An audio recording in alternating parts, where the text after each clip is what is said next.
আসসালামু আলাইকুম এভরিওয়ান, আশুরাস রেসিপিতে আপনাদের সকলকে ওয়েলকাম জানাচ্ছি। আজ আমি আপনাদের জন্য নিয়ে এসেছি মজাদার ক্রিস্পি রূপচান্দা মাছের রেসিপি। পমফ্রেট ফিশ বা রূপচান্দা মাছ যেটি বলেন না কেন, ছোট বড় সকলের কাছেই এটি খুব মজাদার এবং টেস্টি। আমার এই রেসিপি ফলো করে বানালে আশা করছি আপনারা পারফেক্ট একটা রেজাল্ট পাবেন এবং এটি খুব অল্প উপকরণে ঘরে যা থাকে তাই দিয়ে আপনি বানিয়ে ফেলতে পারেন। তাহলে চলুন দেখা যাক আমি কিভাবে এটা রেডি করছি। আমার এই রেসিপি বানানোর জন্য আমি এখানে বড় সাইজের একটি রূপচান্দা মাছ নিয়ে এসেছি, সিলভার কালারের, এবং আপনি চাইলে ছোট মাছগুলো ব্যবহার করতে পারেন। আমি বড় মাছটা নিয়েছি এবং খুব ভালোভাবে এটা ক্লিন করে নিয়েছি, দেখতেই পাচ্ছেন। এবং এটার যে কাঁটাগুলো ছিল আমি সেগুলো অল্প করে অফ স্ক্রিনে ফেলে দিয়েছি। আমি এখন এটিকে একটু কেচে নিব একটা ধারালো নাইফ দিয়ে, যাতে খুব সুন্দরভাবে মশলাগুলো এটার মধ্যে পৌঁছাতে পারে। না একটু লক্ষ্য করলে বুঝতে পারবেন আমি মাছটি কিভাবে কেটে নিচ্ছি। এবং এখানে অবশ্যই ধারালো ছুরি ব্যবহার করতে হবে, আদারওয়াইজ মাছটি এবড়ো থেবড়ো হয়ে যাবে। রূপচান্দা মাছটা দেখতেই এমনি সুন্দর, বাট এভাবে কেচে নিলে মাছের সৌন্দর্য আরও বেশি বৃদ্ধি পাবে এবং পরিবেশনের সময় পরিবেশনের পাত্রটিতে মাছটি দেখতে খুব ভালো লাগবে, খেতেও ইচ্ছে করবে। আপনারা দেখুন আমি কিভাবে এটা কেটে নিচ্ছি। আমি ঠিক অপর পাশেও ঠিক একই প্রসেসে মাছটি কেটে নিব। মাছটি একটু বড় সাইজ হওয়াতে আমি একটু বেশি করে কেটে নিচ্ছি, যাতে মশলাগুলো খুব সুন্দরভাবে মাছের মধ্যে মিশে যায়। এভাবে কেটে নিলে মশলাগুলো ভালোভাবে মিশতে পারবে। মাছটি কাটা হয়ে গেলে আমি এই মাছটিতে ম্যারিনেশন করব কতগুলো মশলা দিয়ে আমি তা রেডি করে নিয়েছি। এখানে আমি টারমারিক পাউডার হলুদের গুঁড়া নিয়ে নিয়েছি হাফ চা চামচ, রেড চিলি পাউডার, মরিচের গুঁড়া, লাল মরিচের গুঁড়া আমি নিয়ে নিচ্ছি হাফ চা চামচ, এবং কোরিয়েন্ডার পাউডার ধনিয়া গুঁড়া হাফ চা চামচ, রসুন বাটা গার্লিক পেস্ট 1 চা চামচ, জিঞ্জার পেস্ট আদা বাটা 1 চা চামচ, এবং জিরা বাটা হাফ চা চামচ নিয়েছি। লবণ নিচ্ছি পরিমাণ মতো, কিন্তু সামুদ্রিক মাছে লবণের পরিমাণটা একটু কমই দিতে হয়, আপনারা আপনাদের টেস্ট অনুযায়ী নিয়ে নেবেন। আমি একটি বাটিতে এখানে সবগুলো মশলা খুব সুন্দরভাবে মিশিয়ে নিচ্ছি, যাতে মাছটি তাড়াতাড়ি ম্যারিনেট করতে পারি। এখানে আপনারা যারা স্পাইস খেতে পছন্দ করেন মরিচের গুঁড়া 1 চা চামচ নিতে পারেন, প্রয়োজনে বেশিও নিতে পারেন। আমি এখানে হাফ চা চামচ নিয়ে নিয়েছি। আমি এখানে জিরা বাটা নিয়েছি, আপনারা চাইলে এখানে জিরা গুঁড়াও ব্যবহার করতে পারেন একই পরিমাণে। আর এখানে আমি মাস্টার্ড অয়েল নিয়ে নিচ্ছি 2 চা চামচ, যাতে মাছটার স্বাদ একটু বৃদ্ধি পায় এবং টেক্সচারটা ভালো থাকে। আপনারা চাইলে স্কিপ করতে পারেন। আর লেবুর রস দিয়ে দিচ্ছি 1 চা চামচ, হাফ চা চামচ করে আমি 2বার নিয়ে নিচ্ছি। এতে করে মাছটির ভিতরে খুব একটা নরম ভাব থাকবে এবং মাছের মধ্যে যে স্বাদটা সেটা বহুগুণে বৃদ্ধি পাবে। চেষ্টা করবেন লেবুর রসটা ব্যবহার করার জন্য, কারণ লেবুর রসে মাছের ভিতরে খুব একটা ময়েস্ট ভাব থাকবে এবং খেতেও খুব টেস্টি হবে। আমি মশলাটা মাখানো হয়ে গেলে মাছটি ম্যারিনেট করে নিব।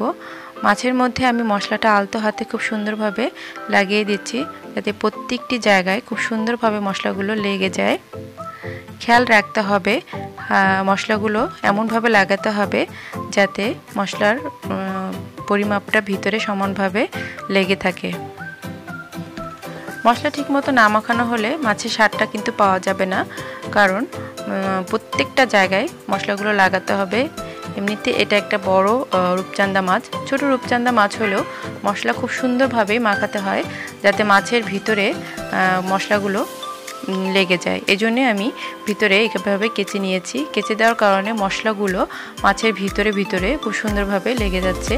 একটু দেখুন আমি কিভাবে মাখিয়ে নিচ্ছি, এভাবে মাখানোর চেষ্টা করবেন। এবং মাছের ভিতরে, মাথার ভিতরে, বডির ভিতরে খুব সুন্দরভাবে মাছটার মশলাগুলো আমি লাগিয়ে দিচ্ছি।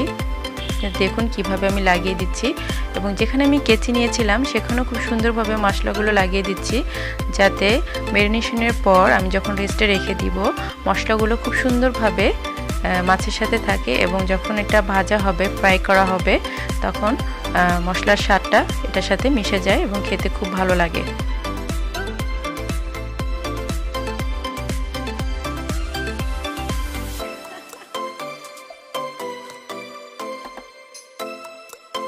মাছটি মাখানো হয়ে গিয়েছে। আমি এখন এটির পারফেক্ট টেস্ট পাওয়ার জন্য এটাকে রেস্টে রেখে দিব 25 মিনিট, যাতে এটা খুব সুন্দরভাবে মশলার সাথে সেট হয়ে যায়।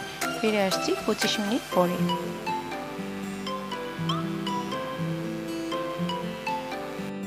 25 মিনিট পর ফিরে আসলাম।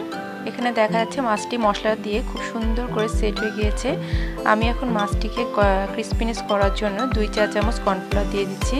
এতে করে মাছটি খুব ক্রিস্পি হবে এবং স্বাদ বজায় থাকবে। আমি মাছের উভয় পাশে এবং প্রত্যেকটি জায়গা খুব সুন্দর করে কর্নফ্লাওয়ারগুলো মাখিয়ে নিব, যাতে কোনো জায়গা বাদ না থাকে। এই যে উপরে যে আলাদা মশলাগুলো রয়েছে, এগুলো কর্নফ্লাওয়ার মেশার কারণে খুব ভালোভাবে মসৃণ একটা ভাব হয়ে আসবে, যাতে যখন আমি তেলের এটা ভাজবো তখন মশলাটা পুড়ে না যায় এবং খুব সুন্দরভাবে আমি এটা ভেজে নিতে পারি। কর্নফ্লাওয়ার দেওয়াতে উপরে মাছের পোড়লটা খুব সুন্দর করে ক্রিস্পি ভাবটা থাকবে এবং ভিতরে একটা সফট ভাব থাকবে।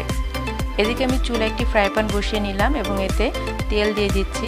তেলটা আমি খুব বেশি নেব না, তেল গরম হওয়া পর্যন্ত অপেক্ষা করে নিতে হবে। তেল গরম হলে আমি মাছটি তেলে দিয়ে দিব ভাজার জন্য। খেয়াল রাখতে হবে যে তেলটি যেন খুব বেশি গরম না হয়, কারণ গরম তেলে মাছ ভাজা হলে মাছটি পুড়ে যাওয়ার সম্ভাবনা থাকে, যা খেতে একেবারেই ভালো লাগবে না। আমার এখানে তেলটি মিডিয়াম গরম হয়েছে, এজন্য আমি এখন মাছটি ভেজে নিচ্ছি।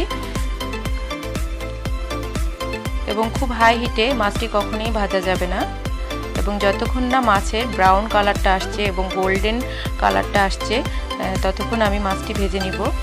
এবং আপনার পারফেক্ট কালারটা যখন মাছে চলে আসবে তখনই আমি মাছটা নামিয়ে নিব। খুব ভালোভাবে ভাজা হলে এবং আস্তে আস্তে এটা তখন ক্রিস্পি একটা ভাব এসে পড়ে। এই যে দেখুন কি সুন্দর একটা কালার এসে পড়েছে, আমার মাছ ভাজা হয়ে গেছে এবং ক্রিস্পি ভাবটা দেখা যাচ্ছে, যা খেতে সবারই ইচ্ছে করবে। আমি এখন মাছটি তুলে নিচ্ছি পরিবেশনের জন্য। আপনি সুন্দর একটা ডিশে যে কোনোভাবে আপনার পছন্দ মতো সাজিয়ে নিতে পারেন। আমি এখানে আমার মতো করে সাজিয়ে নিয়েছি। পরিবেশনের সৌন্দর্য বাড়ার জন্য আপনি এখানে পেঁয়াজ বেরেস্তা করেও দিতে পারেন। আমি এখানে ধনেপাতা কুচি ছিটিয়ে দিচ্ছি। আপনি আপনার পরিবার বন্ধুজনের সাথে মাছের রেসিপিটি শেয়ার করতে পারেন। আশা করছি আমার রেসিপিটি ভালো লেগেছে। আজকের জন্য এখানেই বিদায় নিয়ে নিচ্ছি। সবাই খুব বেশি ভালো থাকবেন। আল্লাহ হাফিজ।